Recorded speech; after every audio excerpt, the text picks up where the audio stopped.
الأصدقاء الأعزاء، الصديقات العزيزات في كل مكان، مرحبا. الموضوع اللي راح أحكي عنه في هالفيديو هو شأن كردي تركي. لكن آثرت الكلام باللغة العربية لأنه هذا الموضوع أو هذا الشأن له تداخلات مع الشؤون العربية، بحكم أنه القضية الكردية شأن عربي أيضا، بقدر ما هي شأن تركي وشأن فارسي وشأن شرق أوسطي وشأن دولي. وبالتالي هنالك تشابكات وتبعات لهالقضية. من المهم أنه أن أوصل وجهة نظري حول هذا الموضوع للأصدقاء من المهتمين ومن الناس العاديين، يعني من الأخوة والأخوات العرب في البلدان العربية، في المحجر، في أي مكان. الموضوع زيارة الرئيس التركي رجب طيب أردوغان للعراق ولإقليم كردستان الفيدرالي.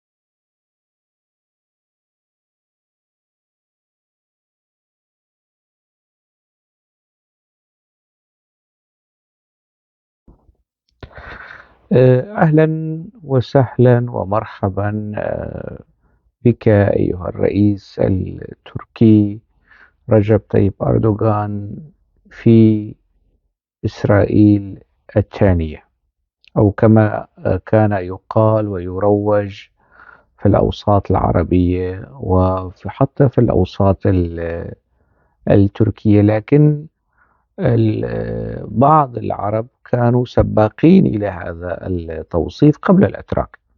الأتراك أخذوا هذا التوصيف من بعض الأخوة العرب. إسرائيل الثانية والمقصود يعني كردستان العراق أو أي كيان كردي. يعني هذا توصيف سياسي خرج من مطبخ الشعارات البعثية الأسدية والصدامية. هذا المطبخ اللي كان دائما يعني ينتج شعارات وخرافات وأوهام، خدع يعني المجتمع السوري والمجتمع العراقي، وخلق تركة ثقيلة تسربت إلى النخب، حتى النخب المعارضة لنظام البعث في سوريا كانت حليفة لنظام البعث في العراق، والنخب المعارضة لنظام البعث في العراق كانت حليفة لنظام البعث في سوريا. وبالتالي هذه النخب المعارضة للنظامين المتحالفة مع نفس الخندق الأيديولوجي لهذين النظامين، يعني نظامان كانا مختلفين في الكثير، ونشأ بينهما ما صنع الحداد. لكن النظامين العراقي البعثي والسوري البعثي كانا متفقين على شيطنة المسألة الكردية وشيطنة حقوق الأكراد بنسب، متفقين في بعض التفاصيل، مختلفين في بعض التفاصيل.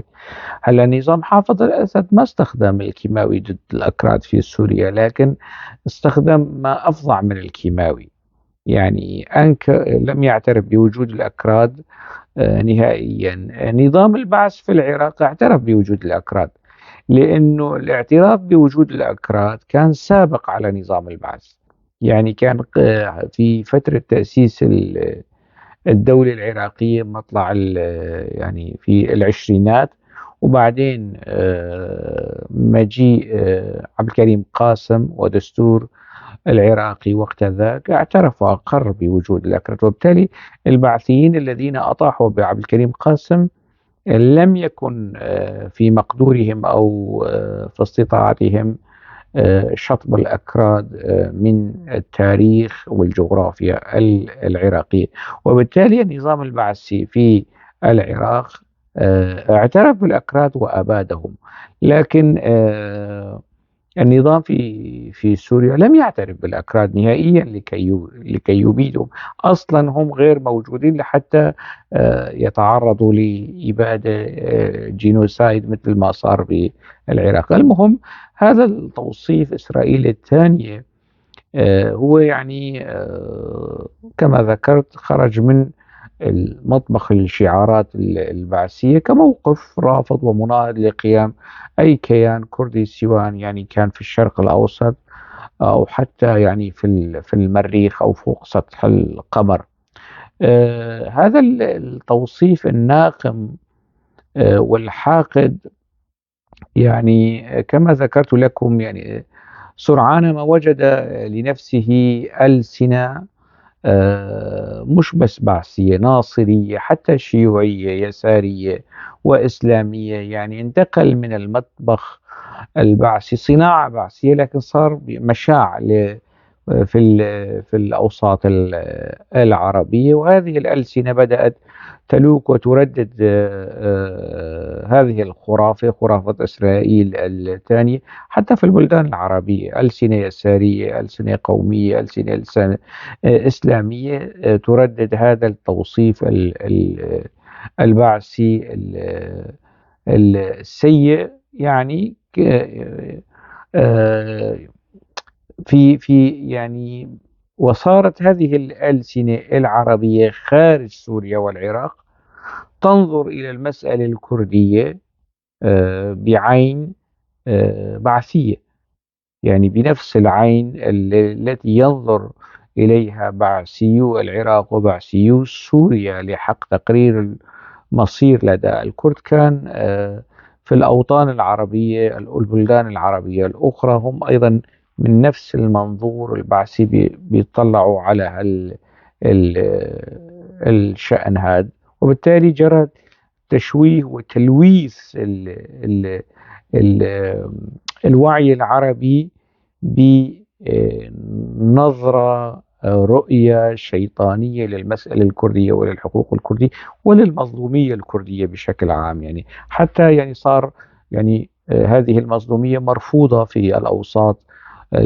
نسمع كثير يعني من حالة رفض وعسر هضم وعسر فهم للمظلومية الكردية في سوريا، في الأوساط المعارضة في سوريا. وهذا طبعا منشأه بعثي. هل التوصيف إسرائيل الثانية زد أنه يعني رفض المطالب والحقوق الكردية، ويقارنها بإسرائيل الأولى؟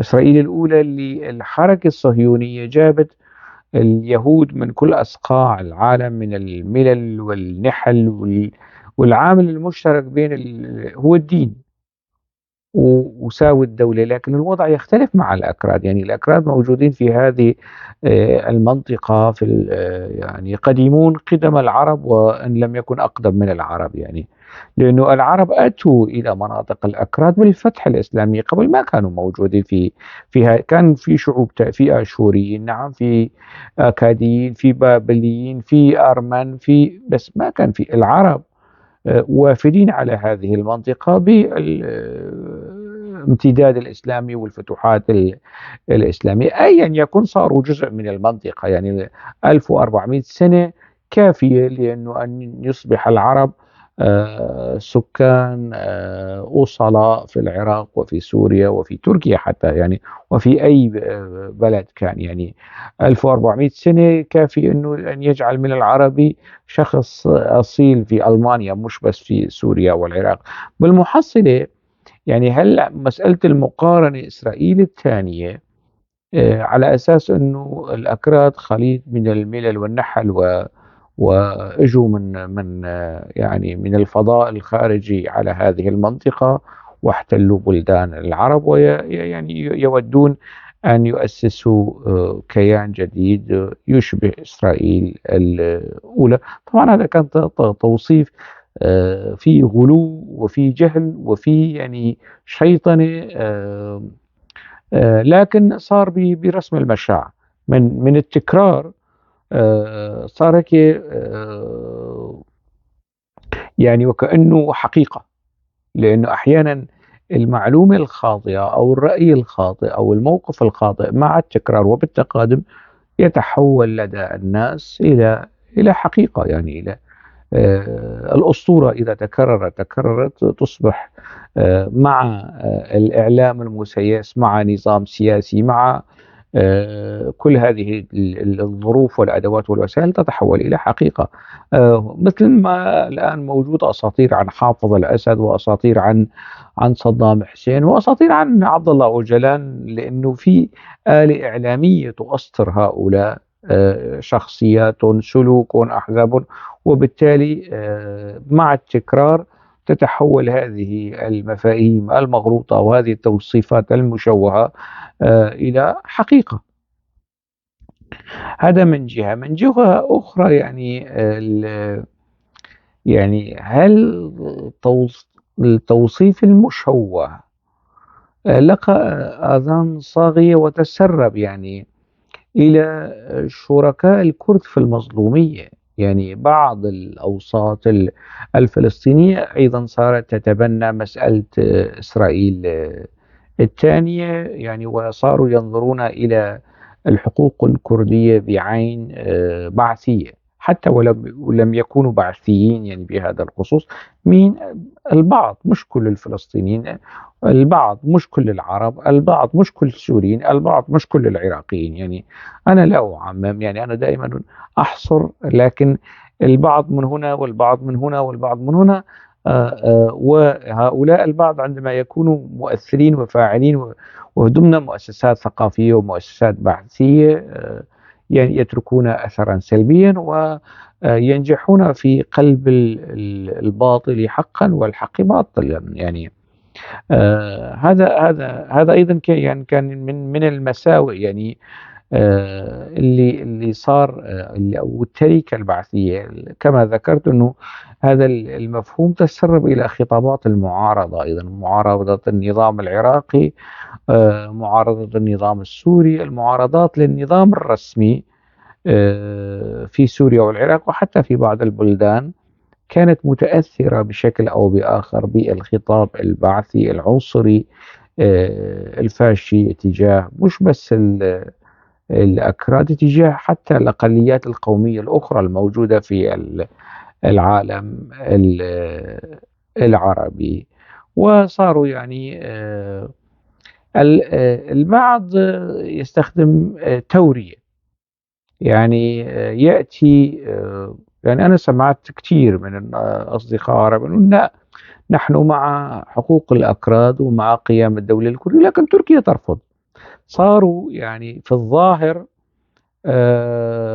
مع، لكن يعولون على الممانعة التركية والمناهضة التركية والعداء التركي المستميت والمستحكم ضد الوجود الكردي، التاريخ الكردي، الحقوق الكردية في تركيا وخارج تركيا. هل تعويل هذا يعني أيضا يعني كان يعني غريب، أنه تشبيه كردستان العراق أو أي كيان كردي مستقبلي طيل مجهول، أنه هذا التوصيف تغلغل في الوعي السياسي الموالي للأنظمة العربية، حتى يعني اللي هذه الأنظمة العربية التي يعني وقعت اتفاقيات سلام مع إسرائيل الأولى، مع الدولة العبرية، الكيان الصهيوني، النظام العربي الرسمي، وقع اتفاقيات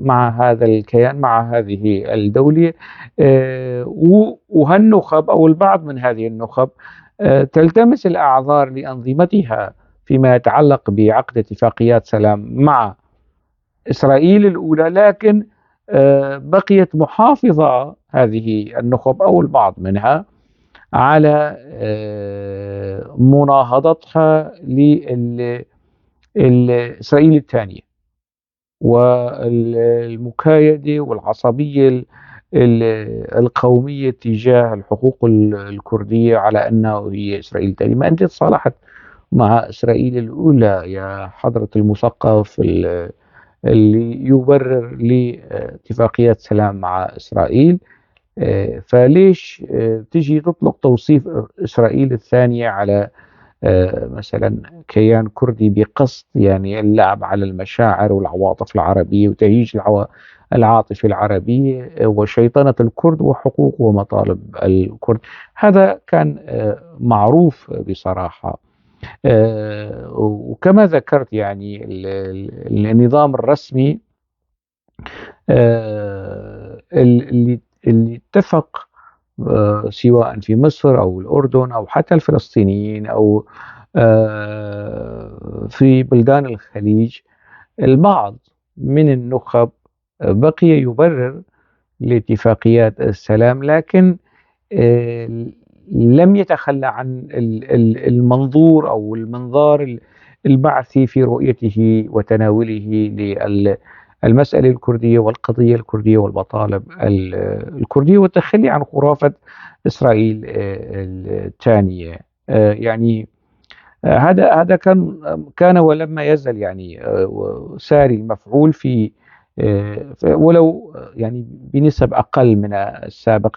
تظهر أحيانا الموجة ما ترتفع، مثلا فيما يتعلق بمسألة استفتاء على استقلال إقليم كردستان. شفنا في الخطابات العراقية كيف ارتفع يا منسوب أو ارتفعت وتيرة إسرائيل التالية في الخطابات الإعلامية في المؤسسات الإعلامية العراقية الموالية لإيران، يعني التنظيمات الشيعية الطائفية التي تحكم العراق والتي كانت في يوم من الأيام في حضن القيادة الكردية ومدعومة منها، لكن ما أن استلمت السلطة بدعم إيراني وأمريكي تغير الوضع، فصارت تستقوي بإيران والأمريكيين على الأكراد.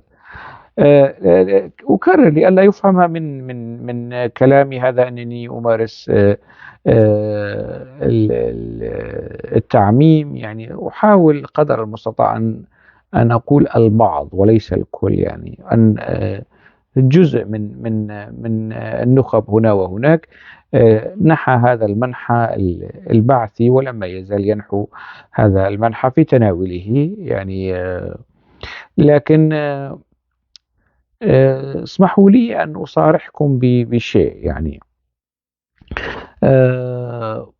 في زياراتي لدولتين خليجيتين مهمتين، هي قطر والإمارات، ولدولة مصر بوصفها يعني كبرى الدول العربية ثقافيا وجماهيريا ويعني في قلب العالم العربي.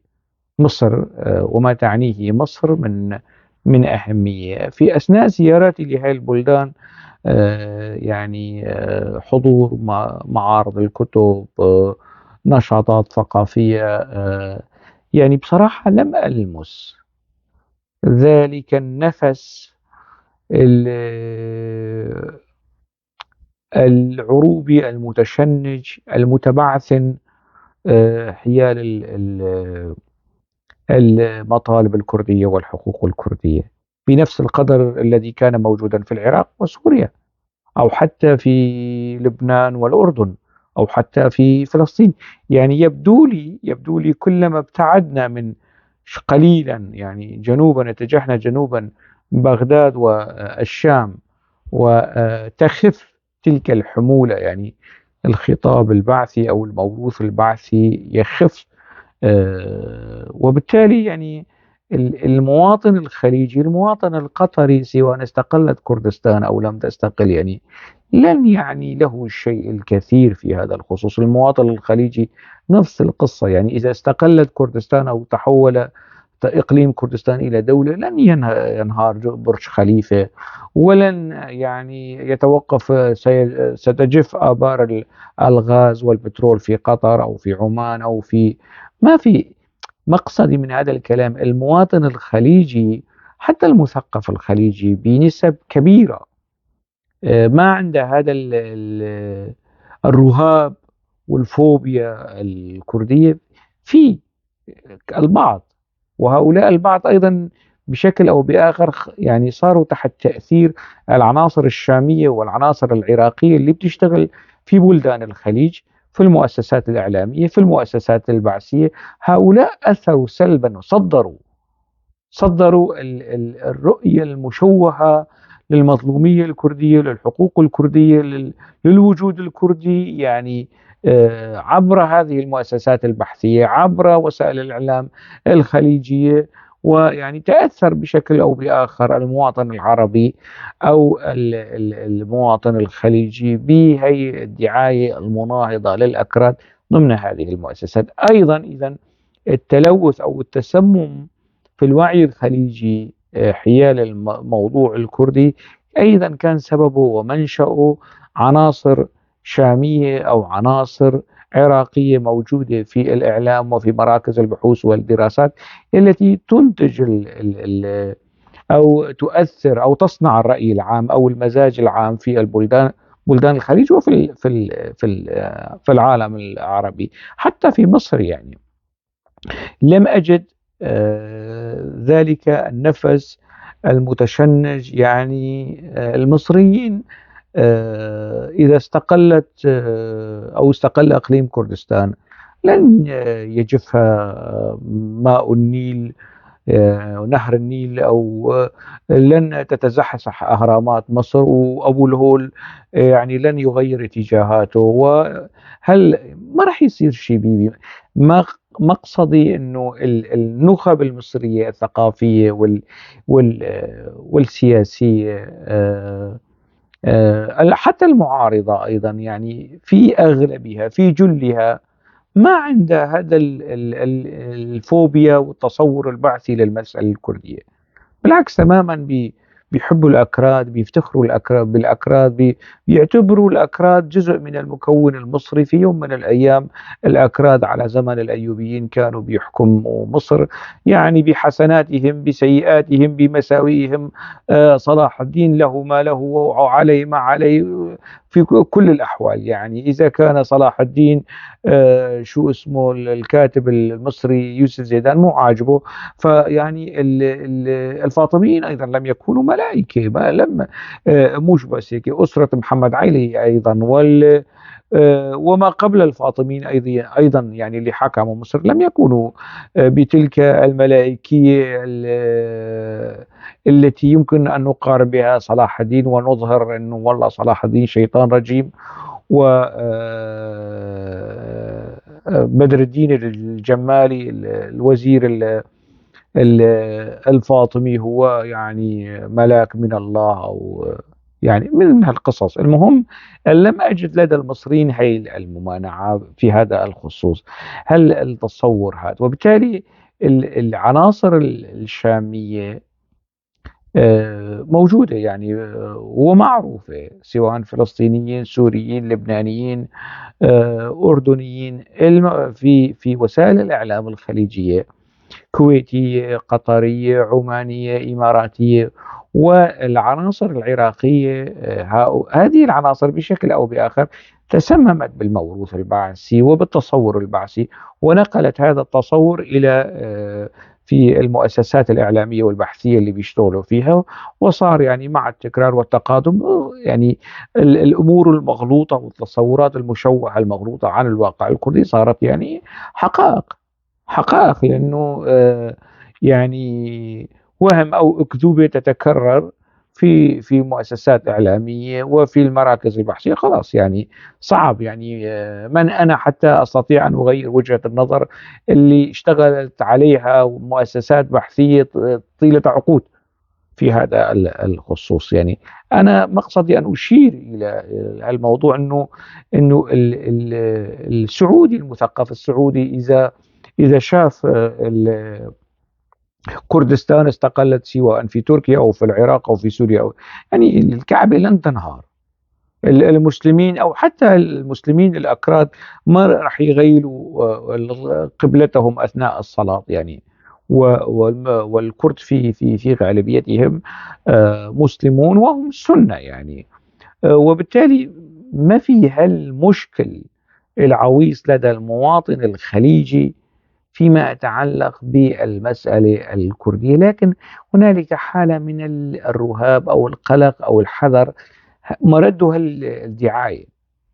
الدعاية الموجودة في المؤسسات البحثية ذات الميل البعثي. صحيح ما في مش مكتوب يعني على مؤسسة بحثية موجودة في الإمارات أو في قطر أمة عربية واحدة ذات رسالة خالدة، الشعار البعثي المعروف، لكن السلوك بعثي، الذهنية بعثية. إزالة أو التشكيك أو الطعن في الوجود الكردي داخل سوريا والعراق سلوك بعثي يعني، هذه الشكل من أشكال الإبادة.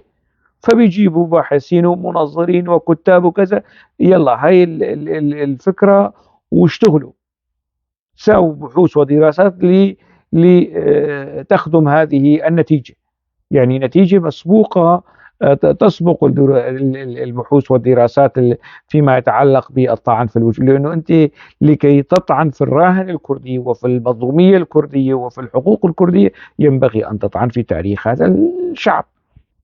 وهذا الذي حدث في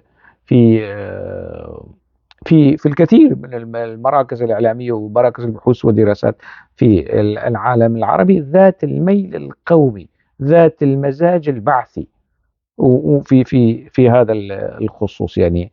فهذا كمان يعني من تبعات وتأثيرات ال ال يعني التصور المشوه للدولة الكردية والكيان الكردي على أنه إسرائيل ثانية. يعني أنا حاولت أن أبحث كمتابع وككاتب له قليل من الحراك يعني.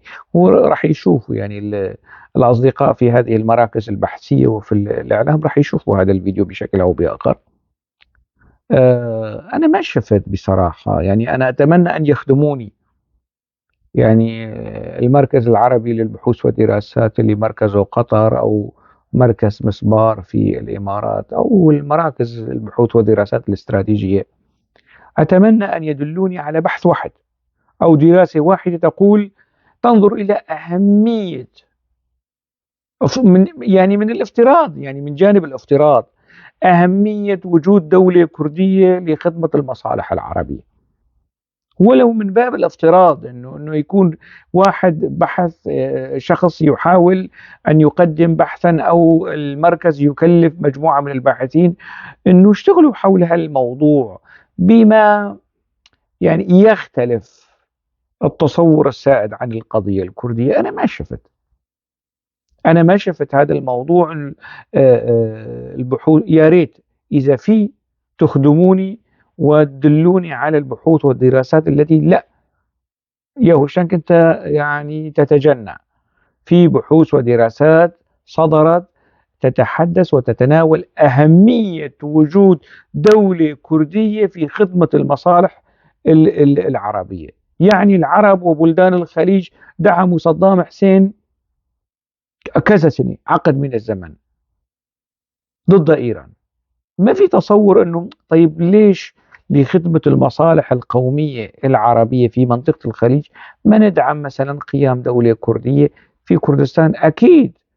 أكيد رح تكون خط دفاع متقدم أو متقدم جدا للدفاع عن مثلا الإمارات أو عمان أو الكويت أو السعودية أو منطقة الخليج بشكل عام أو العالم العربي أو حتى العراق، اللي بيشوفوا انه العراق فعلا بيحاولوا يحافظوا على عروبة العراق وانه ما يصير عراق فارسي، هو صار فارسي. فما في يعني مراكز انا ما شفت. اذا في هيك بحوث ودراسات اهلا وسهلا، يا ريت يعني لكي يعني هذا الانطباع يزول.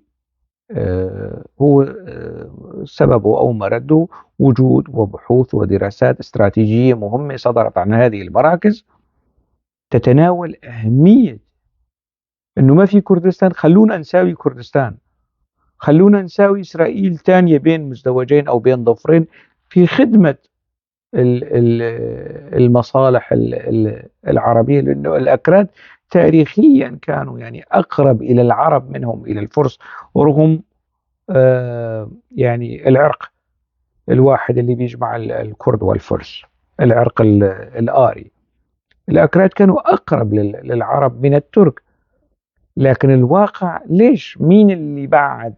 مين اللي خلق هاي الهوة بين الأكراد والعرب؟ ما صار بحوث ودراسات تنتقد هذا المنظور القومي العروبي الفاشي العنصري الذي يعني ما زال نعاني من آثاره وتبعاته في الحراك الإعلامي، في الحراك البحثي، في مراكز البحوث والدراسات في العالم العربي.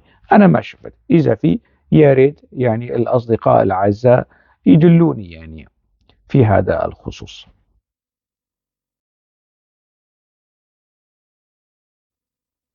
بصراحة يعني أنا سعيد أنه الرئيس التركي رجب طيب أردوغان زار العراق وزار كردستان، ومرد سعادتي ليس لأنه أنا كردي آه، فقط، لا، يعني أنا فرحان لأنه أنا كردي، وفرحان لأنه هاي الزيارة بشكل أو بآخر تعطي إشارات ودلالات مهمة، يعني مثل ما في الأدب السيمياء. والصديق الدكتور عاطف درابسي على طول يعني هذا اختصاصه في السيمياء في الأدب. ففي سيمياء في السياسة كمان، في الصور، في سيمياء في الإعلام، يعني اختيار العناوين، التعابير الصحفية، توظيف الصور، الترتيب، الصياغات الخبرية، كل التحليل السياسي في العرف الصحفي أيضا له دلالات، يعني هذا من جهة. أيضا يعني مثلا هذه الصور التي رأيتموها يعني صور يعني مبشرة، صور يعني يعني تبعث في النفس التفاؤل.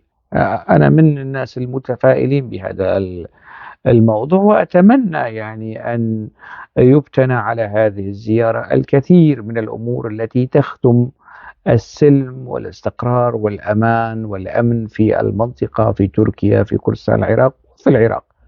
وربما يعني ينعكس الأمر على سوريا كمان، وعلى إيران كمان، وهذه المنطقة تغادر نفق الحروب والعصبيات والإيديولوجيات العمياء اللي يعني نهشت المجتمعات ومزقت الأنسجة الاجتماعية، خلقت الكثير من العداوات التاريخية. المهم، فالموضوع يسرني في هذا الخصوص. أنا أعلم يعني أهمية أن يجلس أو أن يجالس حفيد العثمانيين،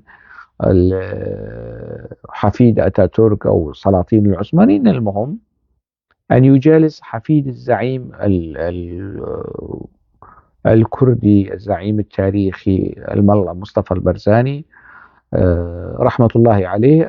أردوغان يجالس نيتشيرفان برزاني رئيس إقليم كردستان العراق. طبعا نيتشيرفان برزاني رئيس الإقليم هو النجل، هو عفوا حفيد الملا مصطفى البرزاني.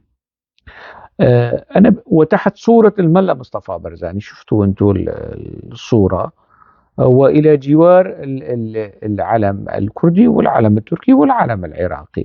صورة يعني جميلة جدا، بالنسبة لي جميلة جدا ومعبرة جدا ووثيقة تاريخية. هذه الصورة ستبقى للتاريخ، يعني إذا انتكس أردوغان للوراء ولا أمل ذلك، يعني ستبقى هذه الزيارة وهذه الصور وثائق تاريخية، يعني في يوم من الأيام أنه ما عاد بإمكان الأتراك أو أردوغان أن ينكر شيء اسمه كردستان العراق، أن ينكر شيء اسمه الشعب الكردي، أن ينكر شيء اسمه إقليم كردستان العراق الفيدرالي، العلم الكردي. ويعني ما عاد النزعة الاستعلائية اللي كان فيها العنصر التركي أو الشعب التركي ينظر فيها للأكراد بدونية وللعرب يعني معروف يعني حتى الآن معروف في الدارجة الشعبية لدى بعض الأتراك أنه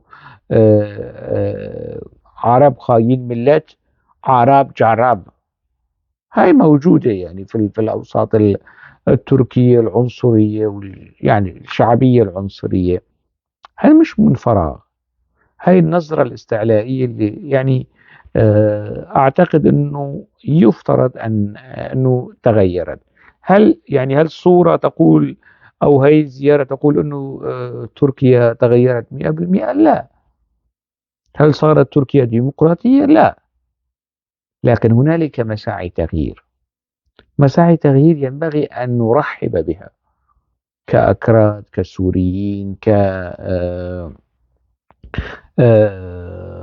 يعني كبشر.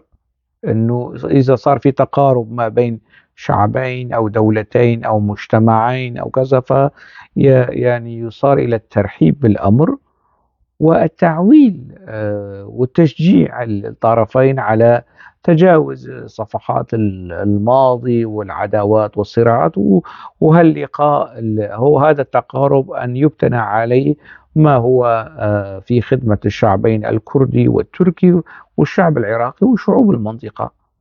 أنا لا أقول أنه تركيا صارت ديمقراطية بالمئة بالمئة، لكن أنا أقول أنه تركيا تغيرت وتتغير. تركيا الآن ليست تركيا عام 1923، ليست تركيا عام 1925 عندما أبادت الكرد وأعدمت الشيخ سعيد بيران. هي ليست تركيا عام 1938 عندما أعدمت سيد رضا قاد الانتفاضة العلوية الكردية. ليست تركيا عام 1980 الانقلاب العسكري الفاشي اللي قاده كان عن إيفرين. ليست تركيا حتى 2000. تركيا يعني تغيرت. الآن هنالك أكراد بشكل أو بآخر يعني موجودين في البرلمان التركي، هنالك انتخابات بلدية، انتخابات برلمانية يشارك فيها الأكراد ويعني يحققوا مكاسب بصناديق الاقتراع. هذا الأمر لم يكن موجودا في السبعينات والثمانينات، يعني الآن موجود. إذا تركيا هذه الدولة التي يعني ترتكز على 400 سنة احتلال العالم العربي وتقريبا قرن من إنكار الشعب الكردي، الآن تعترف. مجبرة، مكرهة، تغير الوعي، تغير الزمن، المهم الآن تعترف. واقع الحال يقول أن تركيا تتغير ولو ببطء. أنا يعني كنت أتمنى أن هذه الزيارة بهذا الشكل يا ليتها حدثت قبل 10 سنوات. رجب طيب أردوغان يعني قبل أن يصبح رئيس دولة أو عندما كان يتولى رئاسة الوزارة أن يزور إقليم كردستان العراق. أن يعني تصوروا لو أنه هذه الزيارة كانت موجودة منذ تلك الفترة، ويعني تأسس عليها ما تأسس من انفتاح، لما كنا شهدنا كل هذه المشاكل التي شهدناها طيلة العقد المنصرم. إذا أنا متفائل في هذا الخصوص، يعني لست متشائما ولا متشائلا. أنا متفائل وسعيد يعني بهذا هذه الزيارة وحجم الاهتمام الكردي بالرئيس التركي، بعيدا عن الشعارات والزعبرات والخزعبلات التي تقال يعني هنا وهناك. كتب الصديق الباحث والكاتب حسين شلبي على صفحته في الفيسبوك، أشار يعني إلى هذه الزيارة أنه كان بإمكان القيادة الكردية أن تتجه إلى بغداد، وأردوغان يرفض أو يعتذر عن زيارة أربيل ويقول ليس لدي مانع أن ألتقي بالقيادات الكردية في بغداد. كان بإمكان أردوغان أن يقول ذلك، ويعني كان من الصعب للقيادات الكردية أن ترفض هذا المطلب التركي. أقله يعني رئيس الحكومة مسرور البارزاني ورئيس الإقليم نيتشيرفان بارزاني كانوا راح يطيروا لبغداد حتى يلتقوا بضيف العراق الكبير رجب طيب أردوغان، لكن ما صار هيك. رجب طيب أردوغان زار بغداد وزار أربيل تحت العلم الكردي بالنشيد الكردي بالاستقبال الرسمي الكردي، كل ما تقتضيه بروتوكولات الاستقبال بين الدول. هل هذا له دلالة؟ طبعا له دلالة. يعني مسعود برزاني لو الرئيس التركي قال أنا لن أزول لا أنا لن أزول أربيل حولير وبإمكاني أن ألتقي بالقيادات الكردية في بغداد، لكان مسرور برزاني ونيتشيرفان برزاني راحوا لبغداد للقاء الرئيس التركي، ويعني اعتذر آه، كاك مسعود بارزاني الرئيس السابق للإقليم لسبب ما راح لبغداد، لكن أقله اثنين من القيادات الكردية الرسمية يعني راح تروح على بغداد. هذا ما صار. الرئيس التركي أتى كما يزور أي دولة في العالم، زار إقليم كردستان العراق، مش وكأنه يزور إقليم، كأنه يزور دولة. استقبال رسمي مع وزير الخارجية، استقبال في المطار، ومش بس هيك. رجب طيب أردوغان كان بإمكانه أنه أنا أعتذر عن لقاء كاك مسعود برزاني لأنه ليست لديه صفة رسمية. رئيس الإقليم هو نيتشيرفان برزاني ورئيس الحكومة هو مسرور البرزاني وخلاص. لكن رجب طيب أردوغان التقى ب آه، مسعود برزاني أيضا، بكاك مسعود بالسيد مسعود برزاني. التقى رجب طيب أردوغان التقى به بلقاء رسمي وكذا، مثل ما شفتوا في الصور وفي الفيديوهات. هل هذا للأمر دلالة؟ طبعا. في عرف السيمياء السياسية طبعا له دلالات مبشرة، نعم مبشرة. لكن وفق هذا الجو المتفائل الباعث على الأمل، هل هنالك متضررين أو متضررون من هذه الزيارة؟ نعم بكل تأكيد. هل هنالك من هم ناقمون على هذه الزيارة؟ نعم بكل تأكيد. من هم؟ من هم هؤلاء اللي مش عاجبهم زيارة الرئيس التركي لكردستان العراق ضمن كل الأجواء الاحتفائية والبروتوكولية اللي شفناها في الصور وفي الفيديوهات ووكالات الأنباء ونشرات الأخبار؟ من هم هؤلاء؟ يمكنني تصنيفهم وفق الترتيب التالي. أولا الحشد الأوجلاني، أنصار عبد الله أوجلان، حزب العمال الكردستاني الأوجلاني الأتاتوركي، هؤلاء يعني يكرهون كردستان العراق كره العمى، يكرهون عائلة البرزاني والحزب الديمقراطي الكردستاني كره العمى. دائما يحاولون أن يشيطنوا الحزب والقيادة الكردية وإقليم كردستان العراق على أنه بؤرة إمبريالية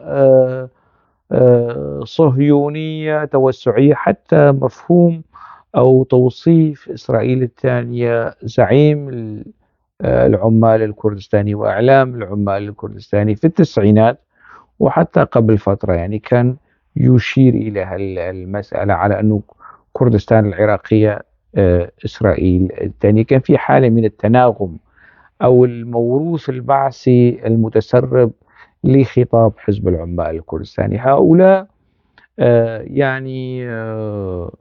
لا يرون مطالب واستجداء وتسول زعيمهم عبد الله أوجلان أنه أن يخدم تركيا وهو تركي وهو يريد مصالح تركيا. كل هذه التفاصيل لا يرونها.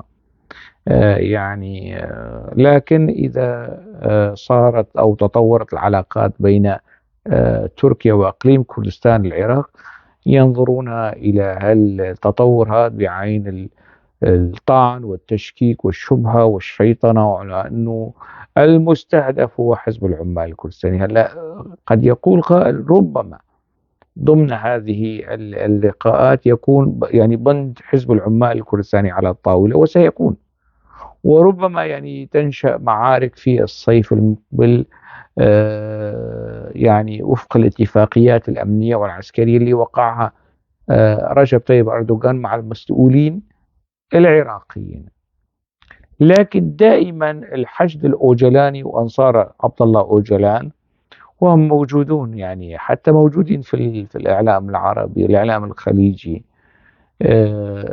مع يعني تضاءل حجمهم والمساحة الممنوحة لهم يعني في القنوات السعودية والقنوات الإماراتية والصحف والمجلات. تقلصت تلك المساحة الممنوحة لهم لما كان منطقة الخليج على عداوة وعلى خصومة مع تركيا. لكن ما زالوا موجودين في الإعلام، متغلغلين في الإعلام العربي، البعض من الكتبة والصحفيين المأجورين يعني. فهؤلاء يعني راح ممتعضين ومزعوجين ومقهورين بصراحة بهذه الزيارة. الفريق الأول يعني الزمرة الأوجلانية من سياسيين وكتاب ومثقفين وكل ذلك، مزعوجين جدا من هذه الزيارة ومتخوفين ومشيطنين. يعني السوشيال ميديا الكردية مطبولة بهذا الموضوع، وفي نوع من التراشق ما بين الطرفين، مؤيد ومعارض. ودائما خطاب التخوين الموجود لدى حزب العمال الكردستاني هو يعني الألف والياء في هذا الخطاب هو موضوع التخوين في هذا الخصوص.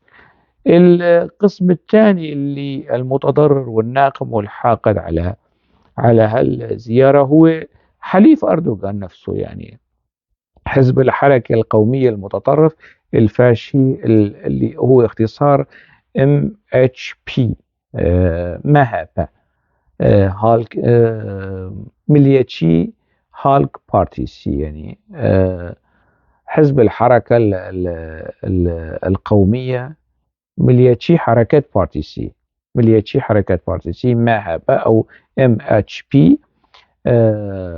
هذا الشريك في الائتلاف قومي متطرف، ويعني حثالة العنصرية التركية كلها موجودة هون، يعني في هذا الحزب. أردوغان مجبر يعني سوى ائتلاف حكومي مع هذه الجماعة بعد أن فشل في إقامة ائتلاف حكومي مع حزب الشعوب الديمقراطي تبع عبد الله الموالي لعبد الله أوجلان. هذا الفريق المتطرف أيضا يرفض بأي شكل التواصل أو الاعتراف بالأكراد أو التواصل مع الكرد. لكن رجب طيب أردوغان بوصفه رئيسا لتركيا زار كردستان العراق وجلس مع أحفاد الزعيم الكردي ملا مصطفى البرزاني وإلى جوار العلم الكردي، والنشيد الكردي كان في استقباله أي رقيب. كل هذه التفاصيل كانت بالضد من رغبة الحزب، حزب الحركة القومية المتطرف. هؤلاء هم الفريق أو القسم الثاني من الممتعدين الناقمين الحاقدين على هذه الزيارة وما سيترتب عليها من نتائج سياسية أو عسكرية أو اقتصادية أو ما شابه. الفريق الثالث هو الحشد اليساري القومي الأتاتوركي. هؤلاء اليساريين الأتاتوركيين اللي حزب الشعب الجمهوري CHP جاهبا، جمهورية هالك بارتيسي، هذا اللي بيمثل هذا الفريق اليساري القومي الأتاتوركي، بالتحالف مع حزب الشعوب الديمقراطي اللي هو محسوب على جناحين، محسوب على الأوجلانيين ومحسوب على اليسار اللي التركي. وحتى التنظيمات اليسارية المتطرفة التركية الأخرى هي أيضا مش راضية وناقمة وحاقدة على هذه الزيارة. ويعني وكأنه رجب طيب أردوغان دهس على وجوههم وهو يذهب إلى هولير، مش على قلوبهم، على وجوههم، يعني أردوغان، وذهب إلى هولير. لهذه الدرجة يمكن توصيف كمية الحقد الموجود لديهم. 4. الفريق الرابع، الإسلاميين وجماعة الإخوان المسلمين في سوريا والعراق وحتى في فلسطين كمان. حماس كمان مش راضية. الإخوان في سوريا اللي بيعيشوا في تركيا مش راضيين في يعني أنه أن تغير تركيا موقفها وهواها وميلها من الأكراد. هم حاولوا شيطنة يعني في المؤسسات الإعلامية الموجودة في تركيا الناطقة بالعربية تسرب الإخوان، ومثل ما ساوى يعني العناصر الشامية والعراقية في مؤسسات الإعلامية والبحثية في الخليج، الإخوان نفس الشيء ساووا في الإعلام التركي. هؤلاء أيضا غير سعيدين وغير مسرورين وغير متفائلين بزيارة رجب طيب أردوغان إلى كردستان العراق. الفريق الخامس اللي أعتبره أنه متضرر أو حاقد أو ناقم أو غير راضي عن هذه والقلق، كل هؤلاء قلقون من هذه الزيارة، مختلفون في الخنادق، مجتمعون في القلق من هذه الزيارة. الزمرة الخامسة أو الفريق الخامس هو الحشد البعثي الصدامي في المعارضة السورية. طبعا المعارضة السورية تزعم معارضة نظام الأسد، حافظ الأسد وبشار الأسد، لكن ميلها بعثي صدامي. هذا الحشد أيضا، هؤلاء أيضا من الزمرة اللي مش راضيين ومش سعيدين، قلقين من هذه الزيارة ومن هذا التقارب التركي الكردي. وهو يعني مش بس اعتراف، لا مش بس اعتراف يعني بإقليم كردستان العراق الفيدرالي، لا، تعامل تركيا صار تعامل دولة مع هذا الإقليم. وكل الكلام الذي كان يقال مسألة الاستفتاء وتردي العلاقات مع تركيا وكل القصص هي أعتقد أنه صارت طي الماضي. الفريق السادس اللي بعتبره متضرر أو قلق أو حذر أو غير راضي من هذه الزيارة هو الحشد الصفوي الخمينوي في العراق، في السلطة وفي المعارضة، وفي لبنان في السلطة وفي المعارضة، وفي فلسطين، وذكرت حماس والجهاد الإسلامي. هؤلاء أيضا غير راضين من هذا التقارب التركي الكردي. ربما يعني يكونون راضين من التقارب التركي الإسرائيلي ويصفقوا ويبرروا لهذا التقارب، لكنهم ممتعضين وقلقين من ما بيحبوا أردوغان يكون سمنة على عسل مع إسرائيل، بس ما بيحبوا أنه يكون سمنة على عسل مع الأكراد جيرانه الأقربين. يعني السابع أو الجمهرة السابعة أو الحشد أو الفريق السابع الغير راضين المزعوجين المقهورين من هي الزيارة في تقديري وظني هي جمهرة من الكتبة والمثقفين الكرد والعرب والترك اللي استحكم بهم العداء يعني لآل بارزاني لأسباب مختلفة، أسباب قومية، أسباب دينية، أسباب طائفية، حتى أسباب شخصية. ما بيحبوا آل البارزاني يعني، يعني في من مثلا من البيئة الكردية مثقفين أتوا من خنادق الاتحاد الوطني الكردستاني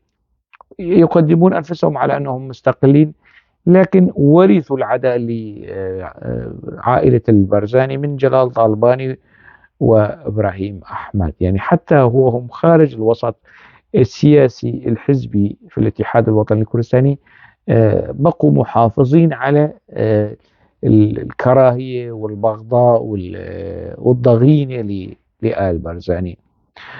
هذا من جهة أخرى يعني الكتاب والمثقفين اللي الآبوتشيين الجدد أو الأوجلانيين الجدد اللي ما كانوا أوجلانيين لكن حاليا صاروا أوجلانيين، هؤلاء أيضا يعني يتبنون سردية ومروية حزب العمال الكردستاني.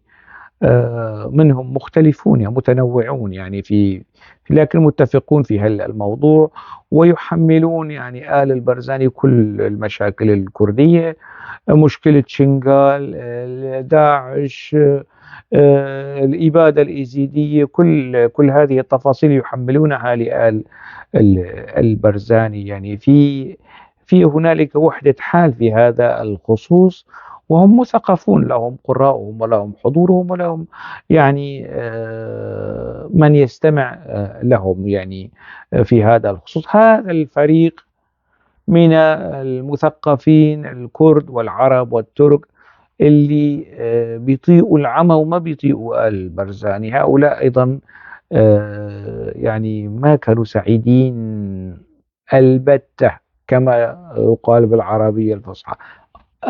قط، مش أبدا، قط ما كانوا سعيدين قط من هذه الزيارة والأجواء الاحتفائية التي رافقتها. بالمحصلة ما أردت قوله في هذا الفيديو أنه تركيا تتغير ببطء مع الأسف الشديد، وربما يعني في السنوات القادمة تتسارع خطوات التغيير في تركيا. تركيا تركت خلفها 100 عام منذ التأسيس عام 1923 وحتى الآن. آمل يعني أن لا تنتكس تركيا وتنزلق للوراء. آمل أنه هذه الزيارة أن يبتنى عليها شيء يعني ينعم فيه كرد تركيا أيضا بالسلام، وتطوى صفحة حزب العمال الكردستاني وسلاح حزب العمال الكردستاني، وهي يعني القيادة الكردية في العراق والقيادة التركية يحاولوا أن يجدوا يعني حلا يجنب المنطقة حربا جديدة سواء مع حزب العمال الكردستاني أو غير حزب العمال الكردستاني. طريقة أخرى يعني طريقة سلمية سياسية دبلوماسية أخرى لحل القضية الكردية في تركيا يعني، وأن تتوقف تركيا يعني بحجة حزب العمال الكردستاني يعني تتوقف عن الممارسات العدائية التي يدفع ضريبتها الكرد السوريون بحجة حزب العمال الكردستاني. هي حجة مقنعة، نعم مقنعة يعني. هي حزب العمال الكردستاني موجود في القامشلي وفي كل المناطق لكن بإمكان إبطال هذا الوجود عبر حل القضية الكردية في تركيا. في تركيا ممكن يعني إبطال مفاعيل وجود حزب العمال الكردستاني حتى ولو في الأرجنتين. كيف؟ لا أعلم. صناع القرار في تركيا ينبغي أن يجدوا منفرجا سلميا دبلوماسيا لهذا الموضوع، يجنب تركيا 100 عام أخرى من الحروب والتطاحن والاقتتال والتي أثبت الزمن بأنه يعني الحل العسكري كان وما زال وسيبقى حلا فاشلا للمسألة الكردية سواء في تركيا أو العراق أو سوريا أو إيران. دمتم بألف خير.